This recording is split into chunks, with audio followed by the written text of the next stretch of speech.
Hello, fellow Full Sail students and instructors. My name is Jeremy Rowe, and this is my presentation for public speaking on George Lucas and the impact his company Industrial Lights and Magic has had on me and why I chose to go into computer animation for myself.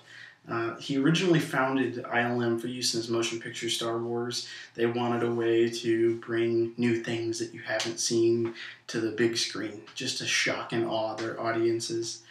I loved the practical effects in those movies. I loved the puppets, the animatronics. I was probably around 5 when I first started watching them. I didn't stop watching them. I remember watching Raiders of the Lost Ark, the Indiana Jones movies. I called it Indiana Jones and the Rolling Stones, but it was great.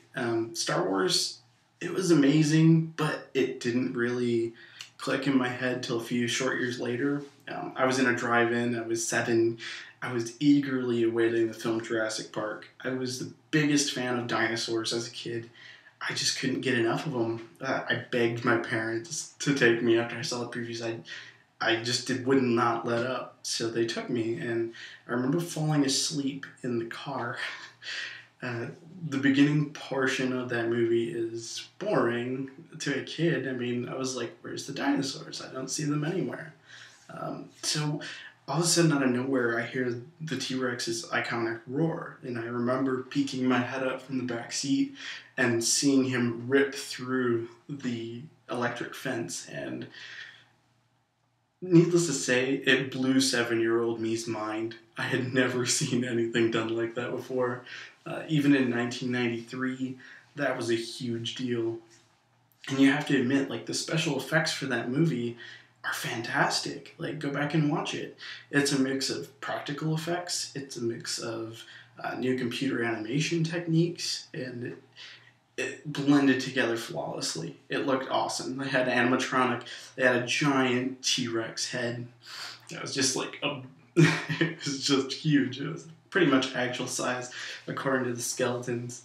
ILM, that was when it really caught my attention. And seeing the T-Rex chased behind the Jeep in that one scene, that's where it caught me. I knew that's what I wanted to do when I grow up. Even 7-year-old me, I was like, I want to do that. So my goal throughout computer animation has been to do what George Lucas and his company has done for practical effects, for computer animation, for all that.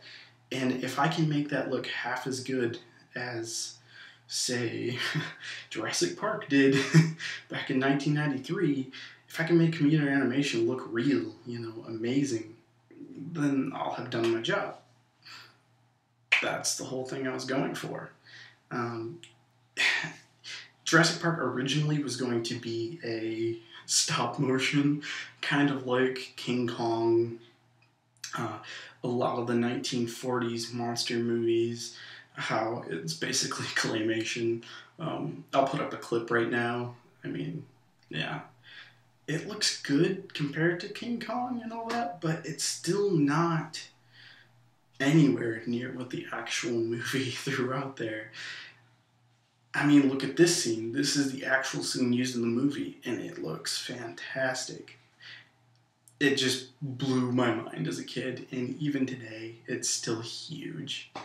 So that's what I wanted to get across is ILM, George Lucas. I'm huge fans, obviously, of them both, and if I could do things like they did back then today,